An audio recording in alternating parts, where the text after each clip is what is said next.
What's happening, everybody? It's Sean with Reactions to the Classics, and today we got a top 10 songs reaction to the Alan Parsons project, brought to us by friend, longtime supporter, and patron of the channel, Doug. Thank you, Doug. Appreciate you.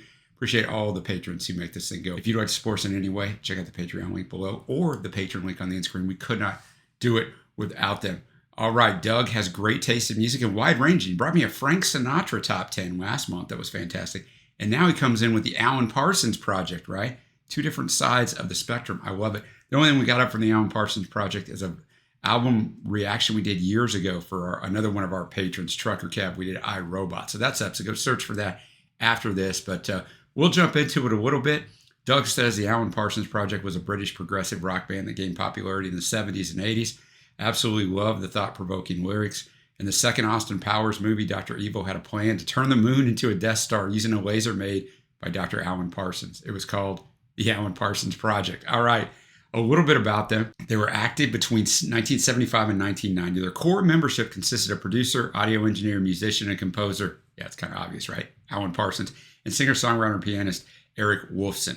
They were accompanied by varying session musicians and some relatively consistent session players, such as guitarist Ian Barrison, arranger Andrew Powell, bassist and vocalist David Patton, drummer Stuart Elliott, and vocalist Lenny Zakatek and Chris Rainbow. Parsons and Woolfson shared writing credits on almost all of the project's songs, with Parsons producing or co-producing all of the band's recordings. They released 11 studio albums in their 15 years, so quite prolific. Many of their albums are conceptual in nature and focus on science fiction, supernatural, literary, and sociological themes, which means when I dig into these lyrics in a little bit, it can sometimes be challenging when you're pulling a song from a concept album, but we will get there. We'll get there. But if you haven't been with us before, the music will not be in the video, but it'll be at a Vimeo link below. So click on that link and follow along with us. Well, let's jump into it. With number 10, you see it below, You Don't Believe, from the Ammonia Avenue album in 1984, their 7th studio album. The single went to 43 in Canada, 54 in the US. Eric Woolfson sings lead vocals on this one. So on every song, I'm going to tell you who's singing lead. I'm going to tell you if it was a single, where it went. You're going to notice only a couple of songs ever had real chart success. And it is interesting because we have the different lead vocalists, kind of similar to another prog rock guy, Manfred Mann. We kind of went through that with him. So you're going to have different lead vocalists on here. And there's also not a lot of research on most of this stuff, a few songs, but I looked long and hard. And I mean, there's some stuff out there on APP, but not a ton. So I'm going to have the lyrics up as always. Thanks again, Doug. You Don't Believe It has that Alan Parsons produced sound, right? Sounds really good. The different synths and sound effects. The lyrics are pretty good.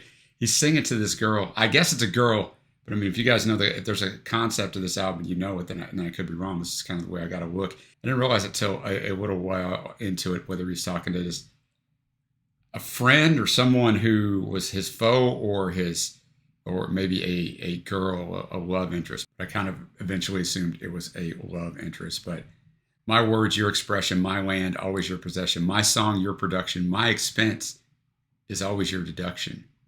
When I look into your eyes, you don't believe me. I can see it in your eyes, you don't believe. And the face I see before me is both sides of a mirror. You really know you've got a hold on me in the face you're looking into. My fame, your reflection. My weakness, always your protection. Well, it's my terms on your condition, and they're my tunes, but they're your compositions. I guess if you wanted to give a real abstract, you could be talking to the record company that hasn't been an unfair deal, because that happened once or 1 million times with artists. But good way to open this top 10. Number 9, we got Damned If I Do off the Eve album in 1979, their 4th studio album. Single went to 27 in the US, 16 in Canada. Lenny Zakatek on lead vocals. All right, Damned If I Do. So he's writing to a girl who, they're not happy together, but every time she goes away, he loves her and he asks her to stay. So are about to go away, right? They argue. So he's damned if I do, damned if I don't, which is something my grandfather used to say. I mean, he was only in my life till I was about 6 years old and on any sort of big scale, but I remember it as a little kid. So in other words, you can't win, right? No matter what I do, I want this, no, I don't want this, or I try to do this right, but then it ends up wrong. Like, so it's really, really well done. I don't want to tie you down, don't need a reason to have you around, but each time you walk away, don't be surprised if I ask you to stay. Can't sleep at the chorus, can't sleep alone at night. I just can't seem to get it right. Damned if I do, and I'm damned if I don't, but I love you. I said I'm damned if I do, and I'm damned if I don't, because I love you. So well done. Once again, it has that sound with the synth and the production. Really well done. It sticks in your head the longer it goes. Well, next up we got Don't Let It Show from that I, Robot album that I said Trey and I did a reaction to years ago. In 1977, their second studio album. Dave Townsend has lead vocals on this. 92 in the US, 71 in Canada. Now this is definitely a concept album, so we'll try to dig into the meaning here. All right, Don't Let It Show. This is the only song outside of the top 3 I've ever heard before, but I don't remember it. I mean, we filmed that, I don't even know how many years ago, so I don't remember it, but it's really well done. I like the vocals on it. I like the arrangement on it. It could be about various things, so I'm not going to dive too much into what it's about. The person's getting interrogated by someone. You can kind of take it as that, and some people think it's the police or the government. Some people think it's a robot. Basically tell them it's okay to deny that you know me. Don't worry about it. If it's getting harder to face every day, don't let it show. Don't let it show. Though it's getting harder to take what they say, just let it go. Just let it go. And if it hurts when they mention my name, say you don't know me. And if it helps when they say I'm to blame, say you don't owe me. And then chorus 1, even if it's taking the easy way out, keep it inside of you. Don't give in. Don't tell them anything. Don't let it show. So some people think, even if it's taking the easy way out, it's telling them to, death by suicide. Others think it's just sell me out, but really well done. I thought there's a nice change up in there instrumentally. My favorite song so far. We still got 7 left. We have Psychobabble from the Eye in the Sky album in 1982, their 6th studio album. We got Elmer Gantry on lead vocals here. Went to 57 in the US. Psychobabble. So that song definitely had a different sound sonically. I liked with Elmer. He brings in a little different, harder edge. So I thought that was really good. I talked about at the beginning, we had the bass and the drumming. So we had that rhythm section in there going quite well at the start, which we hadn't really had before. He's telling a friend, I've kind of got this dream, this thing I'm going to accomplish. And his friend kind of tells him, you're not really going to make it. And he's like, nah, I am going to make it. I don't know if I'm scared of the lightning trying to reach me. I can't turn to the right or the left. I'm too scared to run and I'm too weak to fight. But I don't care. It's all psychobabble rap to me. Tell you about a dream that I have every night. It's in Dolby Stereo, but I never hear it right. Take me for a fool. Well, that's all right. Well, I see the way to go, but there isn't any way. So the first and third verse mirror each other, and the second and fourth verse mirror each other. And then there's a 5th verse where I think he's actually talking to a therapist, right? You read my mind. You won't look in my eyes. You say I do things I don't realize, but I don't care. It's all psychobabble rap to me. And then you're lighting a scene that's faded to black. I threw it away because I don't want it back. So he doesn't want to go back to his previous memories or why he's doing things. He just wants to move on. So really, really well done. Always, with the synthesizer stuff in there with APP, it's brings this texture to it of a sound that you're not going to get any other way. But like I said, the bass and the drumming were fantastic. And a little kind of harder edge hitting song here. Now we're going to stay on the Eye in the Sky album from 1982. We got Old and Wise. It reached number 21 on the US Billboard Adult Contemporary chart in 1983 and number 74 on the UK chart, the first of the band's singles to chart in that country. The lead vocal this time is performed by former Zombies vocalist Colin Blunstone. So Blunstone made several appearances on APP albums, but Old and Wise was the only single with him as lead singer to gain airplay. However, an early demo version without orchestration where the saxophone solo features Eric Woolfson singing the lead is included as one of the bonus tracks on the remastered edition of this album in 2007. And just a little modern day stuff. Kendrick Lamar sampled Old and Wise on Keisha's song from his album Section 80, and Daft Punk sampled 2 micro vocal samples for their single Face to Face from their 2001 album Discovery. So Alan Parsons coming into all different kinds of genres, right? EDM and hip hop. The 25-second fade out, that's how we used to do it back in the day. This song is great. I loved Colin's vocals on it, his vocal performance, but the writing on the song, right? Old and Wise. So he's talking to his friends and basically saying, I want to be remembered as a friend. He's got comfort in that death is hanging over him. I don't know if it's imminent or he just knows that he's old and it's going to happen sooner rather than later. But as far as my eyes can see, there are shadows approaching me. And to those I left behind, I wanted you to know.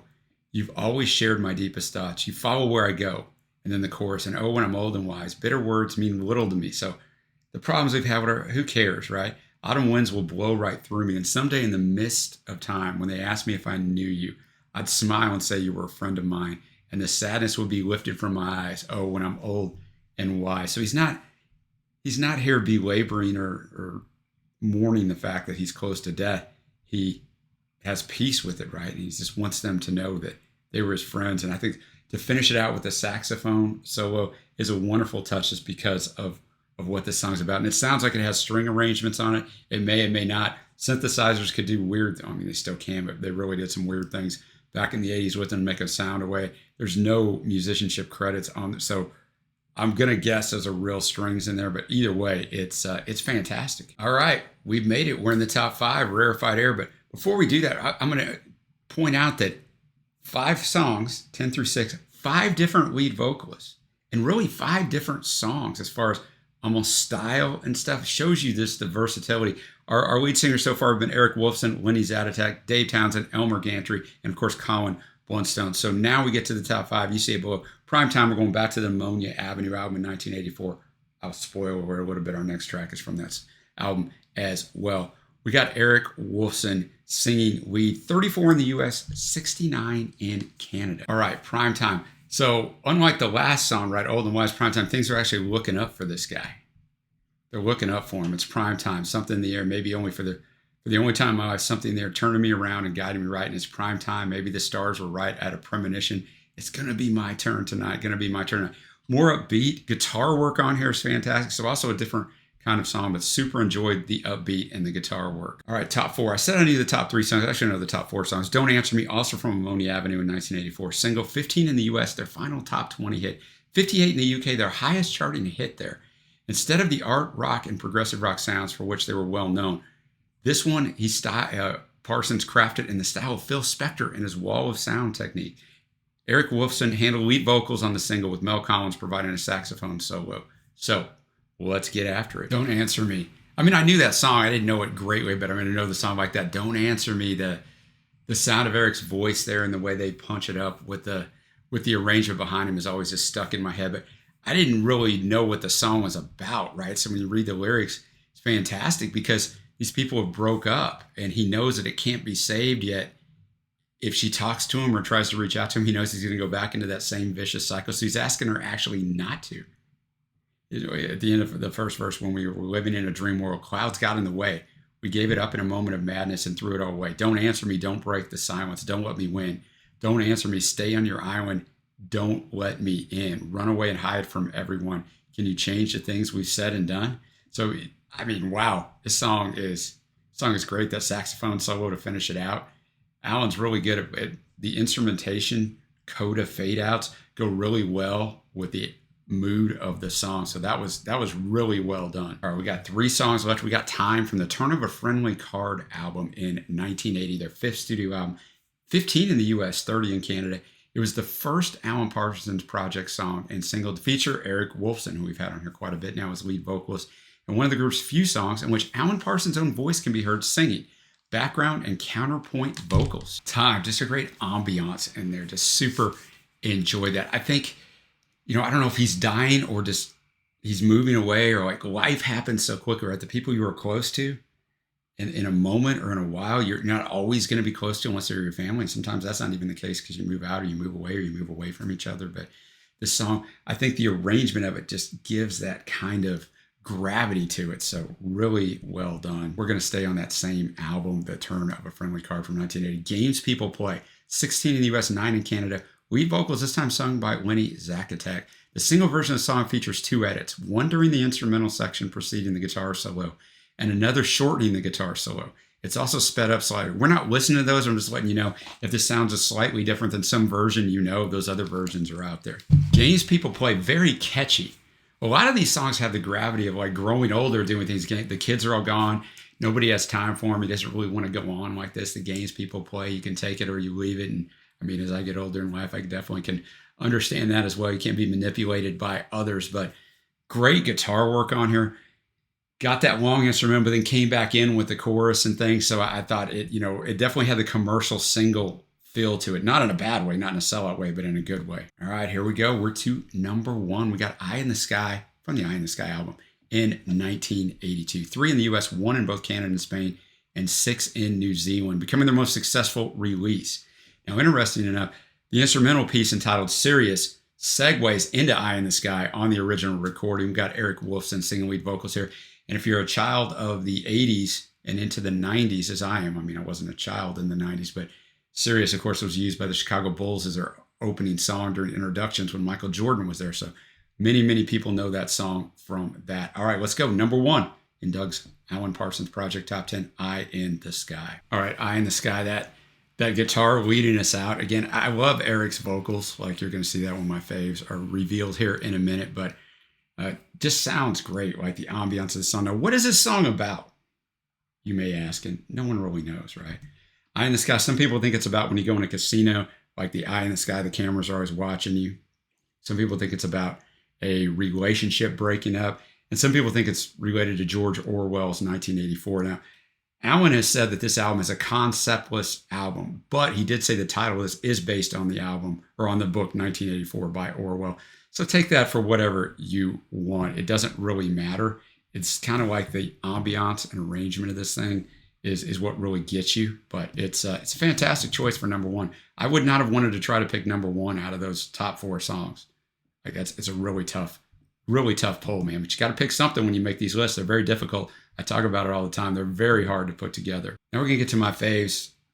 We're going to go Old and Wise, where former Zombies vocalist Colin Blunstone is singing lead. We're going to go Don't Answer Me with Eric Woolfson. Time with Eric Woolfson. Games People Play with Lenny Zacatech. And of course, Eye in the Sky with Eric again. So Eric appears on the majority of mine. It might just be the way the songs are, but I think he does a fantastic job. We don't need the guests coming in, but let me know what you think down below. What are your favorites from this list? What else would you have on here? Remember, as I said, these are hard to put together, so show Doug some love for putting this one together. Give us a thumbs up if you haven't already, and hit that subscribe button. And until next time, guys, I will see you.